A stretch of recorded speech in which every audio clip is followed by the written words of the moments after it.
সুপ্রিয় শিক্ষার্থীবৃন্দ, শুভ সকাল।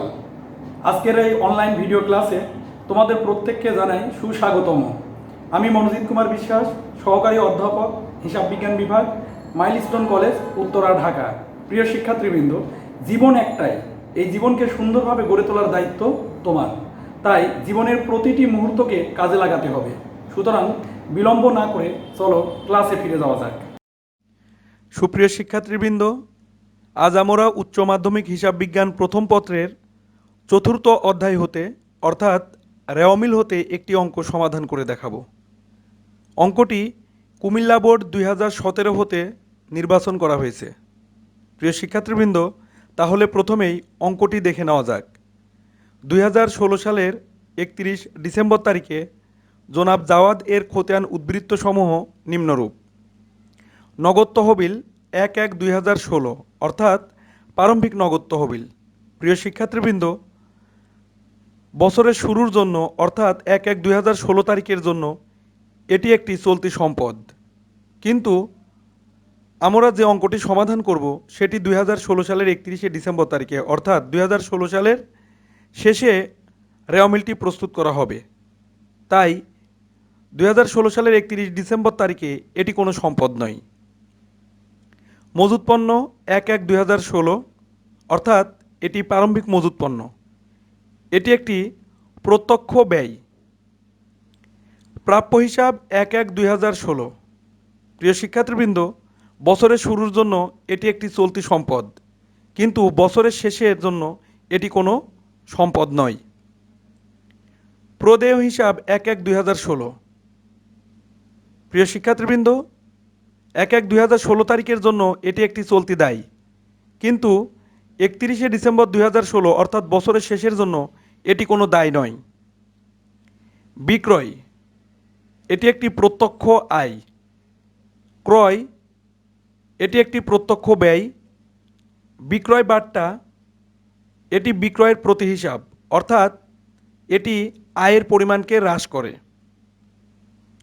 আন্তঃফেরত এটি বিক্রয়ের প্রতি হিসাব, অর্থাৎ এটিও বিক্রয়ের পরিমাণকে বা আয়ের পরিমাণকে হ্রাস করে। শিক্ষানবিশ ভাতা এটি একটি অপরিচালন ব্যয়। অনাদায়ী পাওনা এটি একটি পরোক্ষ পরিচালন ব্যয়। ইজারাকৃত সম্পত্তি এটি একটি স্থায়ী সম্পদ। কলকব্জা ও যন্ত্রপাতি এটিও একটি স্থায়ী সম্পদ। বন্ধকি ঋণ এটি একটি দীর্ঘমেয়াদী দায়। প্রশাসনিক খরচ এটি একটি পরোক্ষ পরিচালন ব্যয়। নগদ তহবিল 31/12/2016 এটি একটি চলতি সম্পদ। মজুত পণ্য 31/12/2016 এটিও একটি চলতি সম্পদ। প্রাপ্য হিসাব 31/12/2016 এটিও একটি চলতি সম্পদ। পক্ষান্তরে প্রদেয় হিসাব 31/12/2016 এটি একটি চলতি দায়। প্রাথমিক খরচ এটি একটি অসমন্বয়কৃত ব্যয় বা ভুয়া সম্পদ। মূলধন এটি একটি মালিকানা সত্ত্ব বা স্বত্বাধিকার হিসাব। প্রিয় শিক্ষার্থীবৃন্দ, এবার করণীয়গুলো দেখে নেওয়া যাক। ক 2016 সালের 31 ডিসেম্বর তারিখে যে সমস্ত দফা রেওয়ামিলে আসবে না তা লিখো বা তার পরিমাণ নির্ণয় করো। খ 2016 সালের 31 ডিসেম্বর তারিখে জনাব জাওয়াদের রেওয়ামিল তৈরি করো। গ 2016 সালের 31 ডিসেম্বর তারিখে জনাব জাওয়াদের মোট দায়ের পরিমাণ নিরূপণ করো। প্রিয় শিক্ষার্থীবৃন্দ, আমরা অঙ্কটি দেখে নিলাম, এবার সমাধান করা যাক। প্রিয় শিক্ষার্থীবৃন্দ, প্রথমেই কয়ের সমাধান করা যাক, অর্থাৎ যে সমস্ত দফা রেওয়ামিলে আসবে না তার পরিমাণ নির্ণয়। শুরুতেই নগদ তহবিল 1/1/2016 অর্থাৎ এটি প্রারম্ভিক সম্পদ, প্রারম্ভিক চলতি সম্পদ। সুপ্রিয় শিক্ষার্থীবৃন্দ, আমাদের মনে রাখতে হবে প্রারম্ভিক চলতি সম্পদ এবং প্রারম্ভিক চলতি দায় রেওয়ামিলে অন্তর্ভুক্ত হবে না, সুতরাং এটি রেওয়ামিলে আসবে না। প্রাপ্য হিসাব 1/1/2016 এটিও একটি প্রারম্ভিক চলতি সম্পদ, সুতরাং এটিও রেওয়া মিলে অন্তর্ভুক্ত হবে না, তাই এখানে লিপিবদ্ধ করতে হবে। প্রদেয় হিসাব 1/1/2016, এটি একটি প্রারম্ভিক চলতি দায়, এটিও রেওয়া মিলে অন্তর্ভুক্ত হবে না। মজুত পণ্য 31/12/2016, এটি একটি চলতি সম্পদ। প্রিয় শিক্ষার্থীবৃন্দ, আমরা জানি সমাপনী মজুত পণ্য রেওয়া মিলে অন্তর্ভুক্ত হবে না, তাই এটি এখানে লিপিবদ্ধ করতে হবে। সুতরাং রেওয়া মিলে অন্তর্ভুক্ত হবে না বা রেওয়া মিলে আসবে না, এর পরিমাণ 92,500 টাকা। প্রিয় শিক্ষার্থীবৃন্দ, এটি ছিল ক্ষয়ের সমাধান। এবার ক্ষয়ের সমাধান করা যাক। জনাব জাওয়াদের রেওয়া মিল 2016 সালের 31শে ডিসেম্বর তারিখ। প্রথমেই মজুত পণ্য 1/1/2016। প্রিয় শিক্ষার্থীবৃন্দ, এটি একটি প্রত্যক্ষ ব্যয়। আমরা জানি ব্যয় এবং সম্পদ রেওয়া মিলের ডেবিট হয়, তাই এটি রেওয়া মিলের ডেবিট হবে।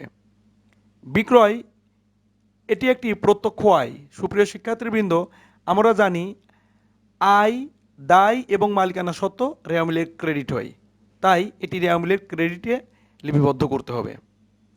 বহি ফেরত অর্থাৎ ক্রয়ের প্রতি হিসাব। ক্রয়ের প্রতি হিসাব মানে যেটা ক্রয়ের পরিমাণ বা ব্যয়ের পরিমাণ হ্রাস করে। সুতরাং ব্যয় যেহেতু ডেবিট হয়, তাই বহি ফেরত অর্থাৎ ব্যয়ের হ্রাস এটি রেওয়া মিলের ক্রেডিট হবে। ক্রয়, এটি একটি প্রত্যক্ষ ব্যয়, সুতরাং রেওয়া মিলের ডেবিট হবে। বিক্রয় বাট্টা অর্থাৎ বিক্রয়ের প্রতি হিসাব, যেটি বিক্রয়ের পরিমাণকে বা আয়ের পরিমাণকে হ্রাস করে, তাই এটি রেওয়া মিলের ডেবিট হবে। আন্তঃফেরত মানে বিক্রয় ফেরত বা বিক্রয়ের প্রতি হিসাব, অর্থাৎ এটিও বিক্রয়ের পরিমাণকে বা আয়ের পরিমাণকে হ্রাস করে, তাই এটি রেওয়া মিলের ডেবিট হবে। শিক্ষানবিশ ভাতা, এটি একটি পরোক্ষ অপরিচালন ব্যয়, সুতরাং রেওয়া মিলের ডেবিট হবে। অনাদায়ী পাওনা, এটি একটি পরোক্ষ পরিচালন ব্যয়, সুতরাং ব্যয় হওয়ার কারণে এটিও রেওয়া মিলের ডেবিট হবে। ইজারাকৃত সম্পত্তি, এটি একটি স্থায়ী সম্পদ, সুতরাং সম্পদ হওয়ার কারণে এটি রেওয়া মিলের ডেবিট হবে। কলকবজা ও যন্ত্রপাতি, এটিও একটি স্থায়ী সম্পদ, সুতরাং সম্পদ হওয়ার কারণে এটিও রেওয়া মিলের ডেবিট হবে। বন্ধকি ঋণ, এটি একটি দীর্ঘমেয়াদী দায়, এটি দায় হওয়ার কারণে রেওয়া মিলের ক্রেডিট হবে। প্রশাসনিক খরচ, এটি একটি পরোক্ষ পরিচালন ব্যয়, তাই রেওয়া মিলের ডেবিট হবে। নগদ তহবিল 31/12/2016, এটি একটি চলতি সম্পদ, সম্পদ হওয়ার কারণে এটি রেওয়া মিলের ডেবিট হবে। একইভাবে প্রাপ্য হিসাব, এটিও একটি চলতি সম্পদ, তাই রেওয়া মিলের ডেবিট হবে। পক্ষান্তরে প্রদেয় হিসাব 31/12/2016, এটি একটি চলতি দায়, দায় হওয়ার কারণে এটি রেওয়া মিলের ক্রেডিট হবে। প্রাথমিক খরচ, এটি একটি অসমন্বয়কৃত ব্যয় বা ভুয়া সম্পদ, সম্পদ হওয়ার কারণে এটি রেওয়া মিলের ডেবিট হবে। মূলধন অর্থাৎ মালিকানা সত্ত্ব, আমরা জানি মালিকানা সত্ত্ব রেওয়া মিলের ক্রেডিট হয়, তাই এটি রেওয়া মিলের ক্রেডিটে লিপিবদ্ধ করতে হবে। সুতরাং রেওয়া মিলের ডেবিট সাইড এবং ক্রেডিট সাইড অর্থাৎ উভয় সাইডের যোগফল হবে 9,30,000 টাকা। সুপ্রিয় শিক্ষার্থীবৃন্দ, এটি ছিল ক্ষয়ের সমাধান। সুপ্রিয় শিক্ষার্থীবৃন্দ, এবার গয়ের সমাধান করা যাক। 31শে ডিসেম্বর 2016 তারিখে জনাব জাওয়াদ এর মোট দায়ের পরিমাণ নির্ণয়। সুপ্রিয় শিক্ষার্থীবৃন্দ, প্রথমেই চলতি দায়ের পরিমাণ নির্ণয় করা যাক। প্রিয় শিক্ষার্থীবৃন্দ, আমরা অঙ্কটি ভালোভাবে লক্ষ্য করেছি। উক্ত অঙ্কে একটি মাত্র চলতি দায় দেওয়া আছে, সেটি হলো প্রদেয় হিসাব 31/12/2016, যার পরিমাণ 80,000 টাকা। অতএব এবার দীর্ঘমেয়াদী দায়ের পরিমাণ নির্ণয় করা যাক। সুপ্রিয় শিক্ষার্থীবৃন্দ, আমরা লক্ষ্য করেছি উক্ত অঙ্কে দীর্ঘমেয়াদী দায়ও একটি দেওয়া আছে, সেটি হলো বন্ধকি ঋণ, যার পরিমাণ 2,20,000 টাকা। প্রিয় শিক্ষার্থীবৃন্দ, তাহলে মোট দায়ের পরিমাণ হবে 80,000 টাকা যোগ 2,20,000 টাকা, অর্থাৎ মোট 3 লক্ষ টাকা।